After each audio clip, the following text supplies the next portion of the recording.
Hey friends, glad that you are interested in learning a little bit more about how to fast. Just want to say that there's another video on kind of what fasting is and why we do it. So if you just have no framework for that, I'd encourage you to check that out, or the PDF that is kind of attached to it. But this video in particular is how to fast. And so whether you're joining us for the series we're in, where we're 21 days of prayer and fasting, how do I commit to God, or you're just finding this elsewhere, I'm so excited that you're here and that you want to learn more about just the biblical kingdom Jesus practice of fasting. So what does it look like to actually fast? Well, biblical fasting is oftentimes, most often from food of some kind. We see just abstaining from all food for a certain period of time.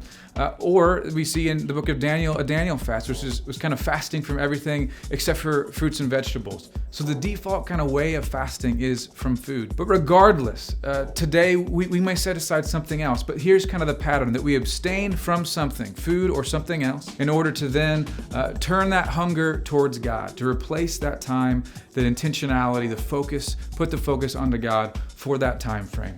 And sometimes we do it for a specific purpose. If you want to know some of those purposes, you can check out the other video. So today, kind of what I want to encourage you to do is to think, what might God be calling me to fast from? If I want to try this, maybe for the first time, or however many times you've done it. In this season, in this moment, what is God inviting you to let go of?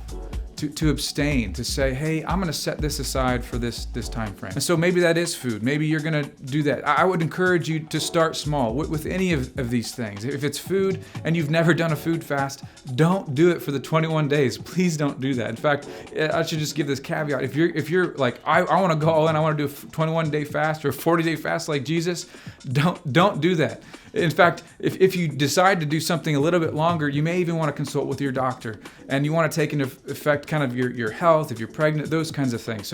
So before doing something extreme, please start small, and please talk to people who've done it before and professionals who can help you do it well. That said, if you want to fast from food, then I would encourage you maybe start with one time a week, or maybe if you want to take the next step, you could say, hey, I'm going to fast from lunch all week long. So you're going to do breakfast and you're going to do dinner.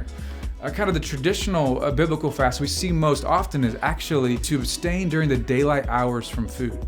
And so that might be something you want to consider. But again, start small. Maybe it's just skipping one meal a week. The point is to be intentional and then to replace that thing with God, the time that you would be eating with God. But if you choose, hey, it's food, fasting from food is not for me in this season, or that seems a little too extreme, then that's okay. Start where you're at, whatever God might be prompting. So you could think, hey, what are the things in my life are maybe not bad, but they can be distracting from putting my attention on God. Think of things like social media or entertainment, your devices, TV, movies, or maybe some hobbies, or just other things in life that kind of take up a lot of time. Hey, for these few days, I'm going to set this aside. And this makes it easier to do a longer fast, because you might be able to fast from social media for 21 days, whereas fasting from food is much more difficult. So just find something, maybe lift some prayers up to God, ask Him, hey, Lord, reveal to me what you might be calling me to set aside for this time, that I can instead focus that time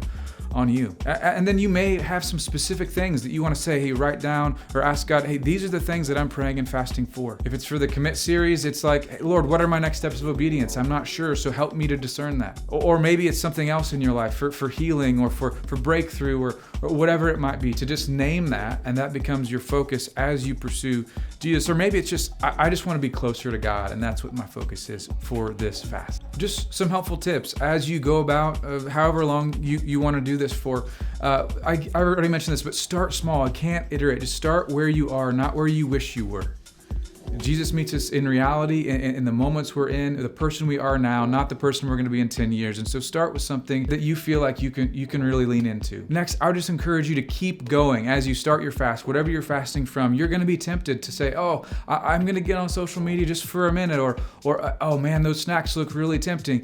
And that's okay. That's human. That's normal. But keep going. Turn that hunger, those longings, instead of turning them towards those things, turn them to God instead. There's a decent chance that you might fail, and that's okay. That's part of the journey. The important thing is to get back up, refocus on God, He has abundant grace for you. This is not a legalistic practice. The intention is to just, this directs your attention to be with God, to encounter His presence, His will, and His way in a more tangible thing. And so when you stumble or when you fall, just get back up, refocus, and keep going. You also are going to want to just pay attention to what God's doing around you throughout your day. This time of prayer and fasting is going to be really intense at times, and it really brings some of the things in our hearts, the good, the bad, the ugly, the sins, the questions, the things in our mind. It brings to the surface kind of the toxins that need to be scraped away, and so it's going to be challenging, but pay attention to what comes to mind and comes, the feelings that you feel. Turn those towards God and ask Him, what are you revealing about yourself in this time